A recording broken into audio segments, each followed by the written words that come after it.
я представляю шоу «60».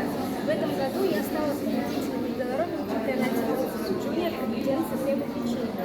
Я испекла каравай, посвященный Края, его 130-летию. Это толкнуло меня на идею вести календарь и выпекать пиццерию, то есть посвящать его определенным событиям и личностям.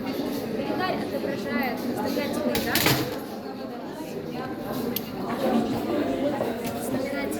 даты, которые несут большой вклад в развитие набережных Челнов и Татарстана. Это, с одной стороны, позволит предоставить горожанам широкий интерес к больше технических изделий, а с другой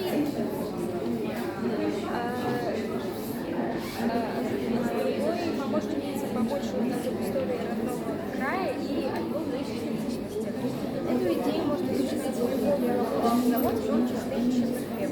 Также представлены буклеты с рецептами здорового хлебопечения, и я испекла каравай, посвященный дню основания поселения набережных Челнов в 396